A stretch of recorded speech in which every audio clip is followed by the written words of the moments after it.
Hi, writers. It's Megan coming at you live in the All Writers Welcome Facebook group. I hope you're having a fabulous Thursday and a very happy November 30th, aka last day of NaNoWriMo, to all of you who participated. I'm already starting to see some of you post that you have won. I love it. There should be more certificates in life saying, you won, signed by like 3 people. I love it. So congratulations to all of you winners. And let's get into talking about a kind of overlooked topic in writing. What I want to talk about today, or the advice I want to give you, is don't bore readers with backstory.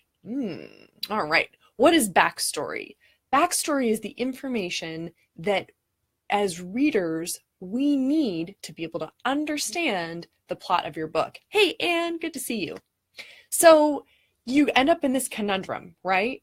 And especially for those of you writing science fiction, fantasy, urban dystopia, historical books of any kind, historical fiction of any kind, there's a lot of backstory in your mind, right? You have done the research either about real events or in your own brain, in your own creativity, about a world you're creating, about what has happened to your characters before they've gotten to this moment. Even for those of you writing realistic fiction, you have done planning about your characters, you know who they are, what they want. There's all this information in your brain, right?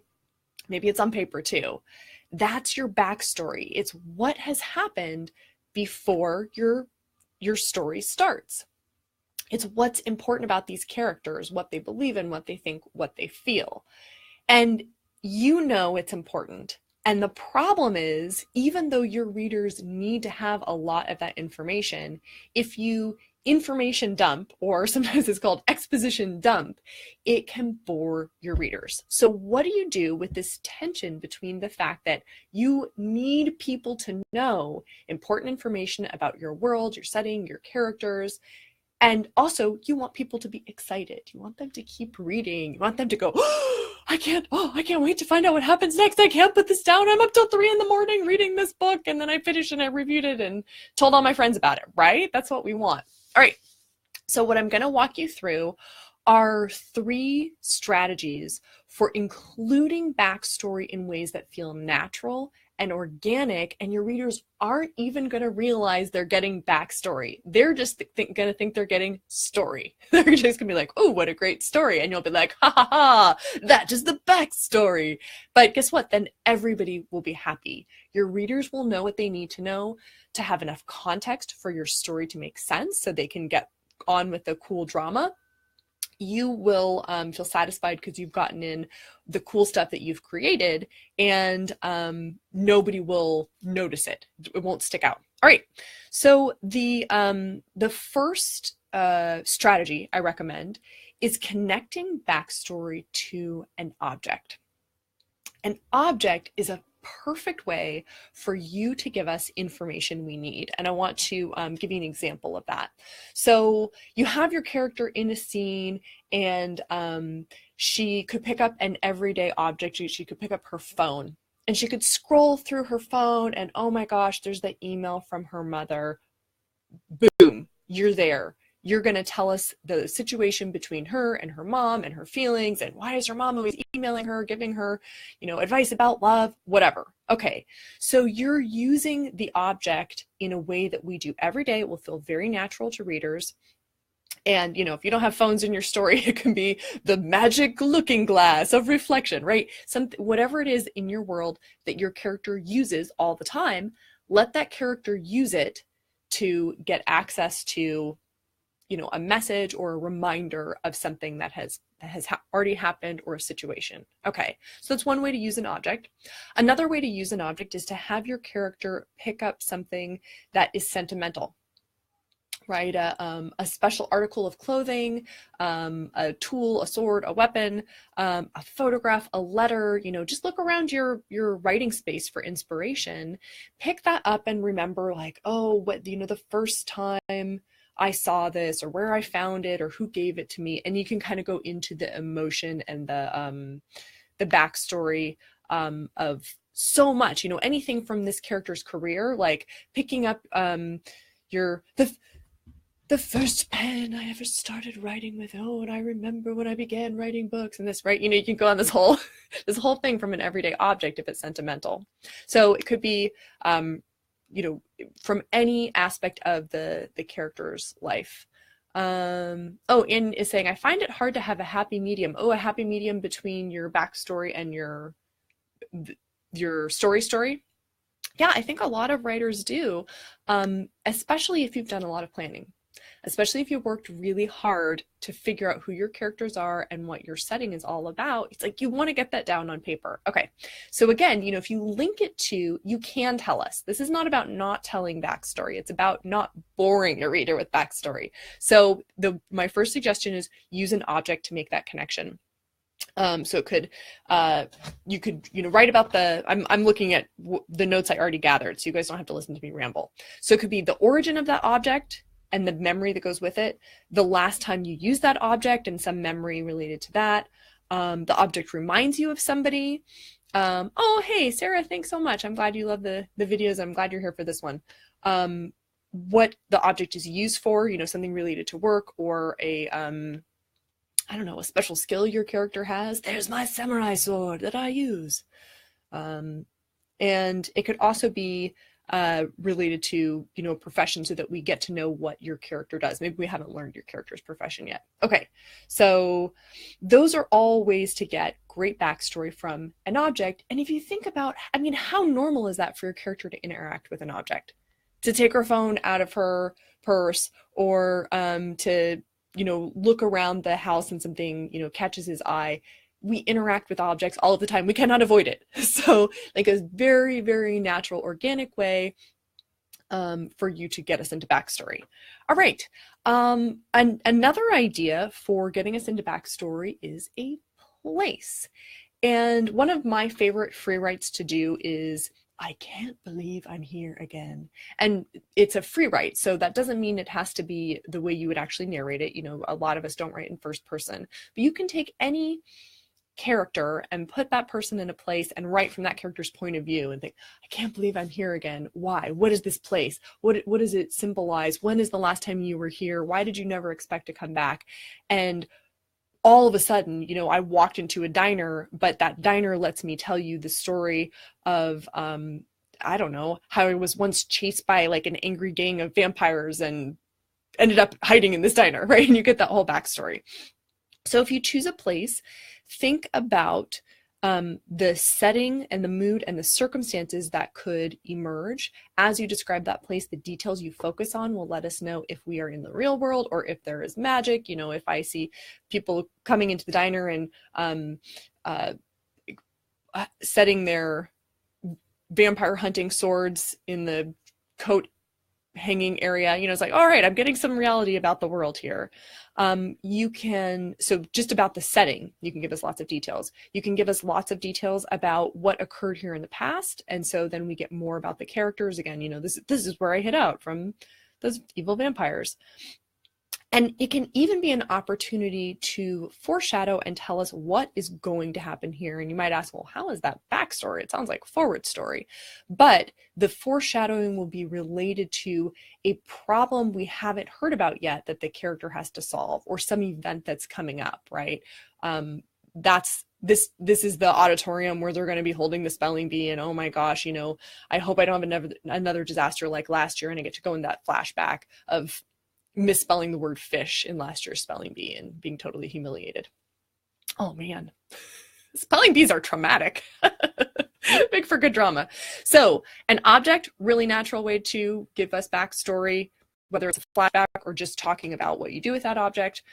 A place, really natural way to get backstory. Again, it could be a flashback, or it could just be, thinking about the details of it, or it doesn't even have to be in the character's mind for a place. It could just be great description that helps us get into the world more. I walked out into the main square and airships were buzzing past, and I heard the cry of the guy selling future crystals on the sidewalk and whatever. Yeah, I'm like, boom, you're in a fantasy world without the author having to sit down and go, Tribithia is a fantasy world in which there are future crystals and people can fly and there are airships, right? Okay. Mike says, connected backstory to the main character overhearing her coworkers and perceiving she was being mocked / derided. And that brought up painful memories, which set the story in motion. Oh, awesome, Mike. I love that idea. So there is an interaction with other people. It's something that's so natural. It happens every day. It's part of the story in the sense that we're watching what's happening to your main character in real time, but boom, it takes us back to information that we need to know in order to understand your main character more fully. Awesome. Thanks for sharing that. Anne says activity. Anne, I will give you a prize if you can guess what the activity is I'm going to recommend. It starts with an F, and it is free writing, of course. But I know not everybody likes free writing. Free writing gives you an opportunity to, do the non-analytical, like creative brain, surprise yourself type of thinking. And so for the object free write, like I remember this, or, oh, the first time I saw this, and for a place, maybe I can't believe I'm here again, or I hope never to come back here, or this place. But you can just take any of these and, take notes, take bullet points as well. So an activity would be either doing free writing or just sitting down with a notebook or even a recorder and talking out loud and kind of asking yourself what your possibilities are. Yep. You know me, and free writing all the way. Okay, so object, place, and the last connector is person. And this is what Mike brought up with his example from his story of overhearing other people.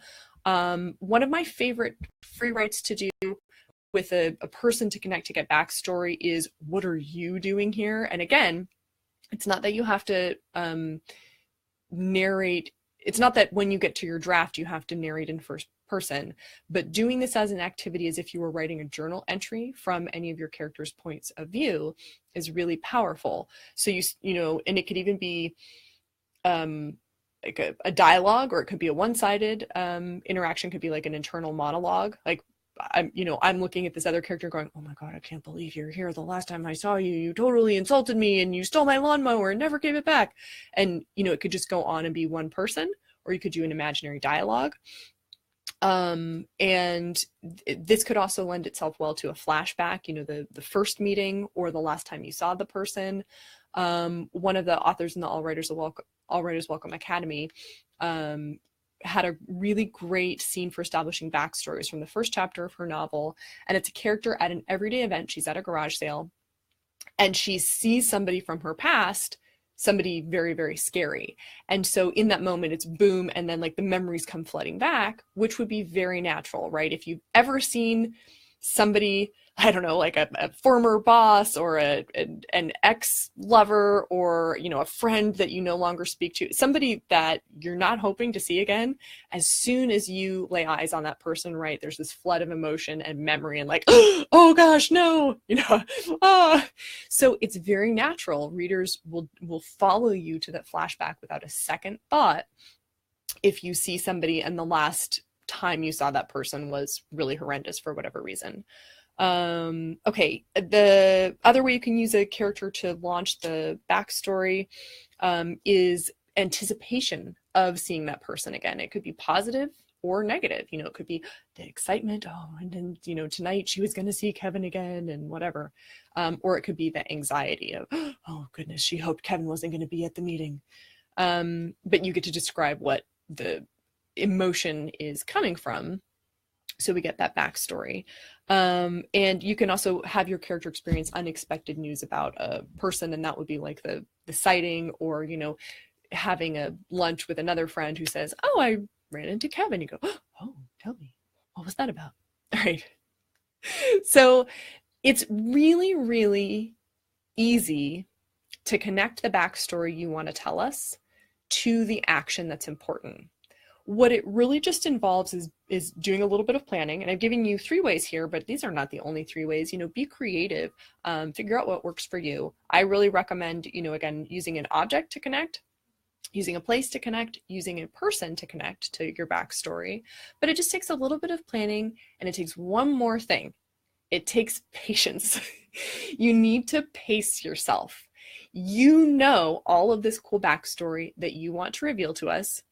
You're ready. You're charged up. You're like, I'm gonna tell you guys all of this information that I know about my characters and my world so that you can really get into my story and you can really understand why it's so important that she doesn't want to run into Kevin. But we will get overwhelmed, and we will also, I'm sorry to say it, we will also get bored if you give it to us all at once, because it's like, then we go into the mode of, oh, I'm in a history lesson, right? And what we really want is to be in your story. So with just a little bit of forethought, a little bit of planning, a little bit of creativity, you can create these opportunities. And when you do your planning, a great strategy is to think for each chapter, okay, what backstory do I want to reveal here? And where can I fit it in?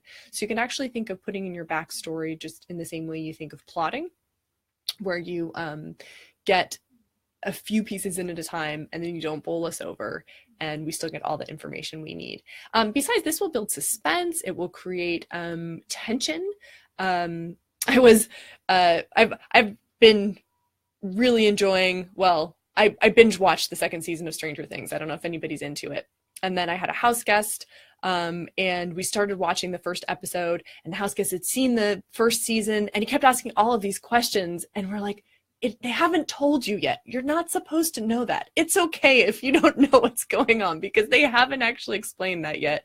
And that's what makes tension, right? We expect there to be some things that aren't explained right at the beginning, and then we'll get a little bit more backstory and go, oh, that's why that happened. So, think of it as a positive that your readers don't get all of your backstory at once. It keeps them reading. It keeps the tension going. Mike also says later, he had a character boozily recalling his past as he thought bad things about his present job. Oh my goodness, so sad for your character. But isn't that a very natural scene for us to see a character in, miserable, putting himself in a kind of drunk state and thinking back on, all my problems started with that last job, or whatever it is. Yeah, very creative, and tells us a lot about your character's personality and tendencies, right? Much more than you just interjecting, here was the backstory. All right, so I hope you have success with using objects, places, and people to spark backstory. I'd love it if you guys shared the strategies that work for you. And I want you to just think about your first couple of chapters in this context as well. This is one of the things that really makes a big difference to whether people keep reading when they start reading your book.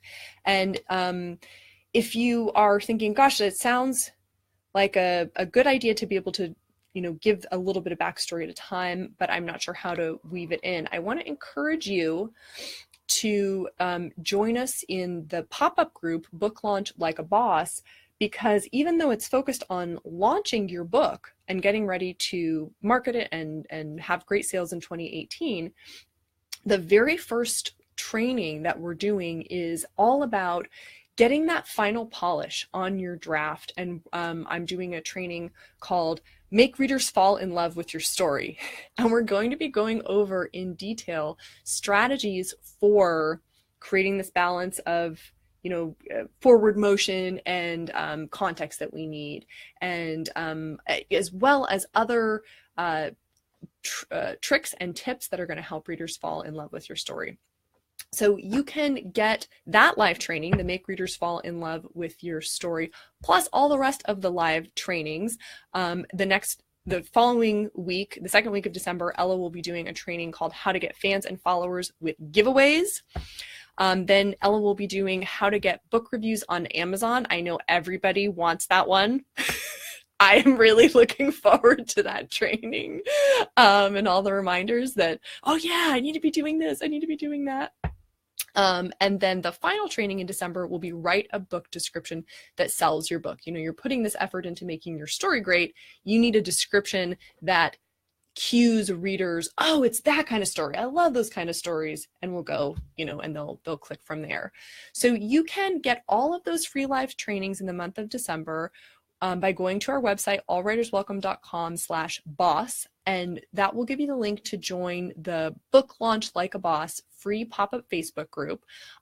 It is only going to be around starting December 1st. So when you go to that page, it will give you the opportunity to join, but everything is starting December 1st. And we're going to have a lot of opportunity for questions for all of you who are looking at launching books. We're going to have these 4 live trainings, and all the dates for those are on our website, allwriterswelcome.com/boss, so you can check them out there.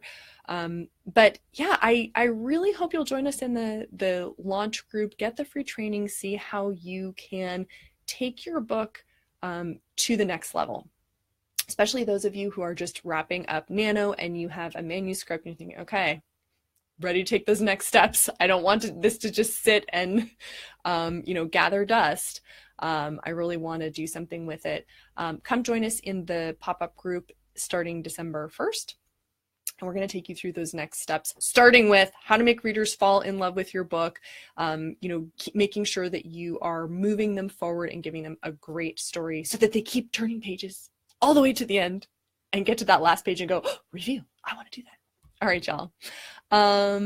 As always, we welcome your questions. If you have a topic you'd love for us to cover in a live, please make sure you put it in a comment or create a post about it. If you want to get notified about our lives, and if you also want to get our 10 secrets of successful authors with some of our best tips and tricks, make sure you sign up for our newsletter. That's at allwriterswelcome.com/newsletter. All right, y'all. I wish you a fabulous rest of your Thursday. And as always, happy writing. Thanks for watching. Bye.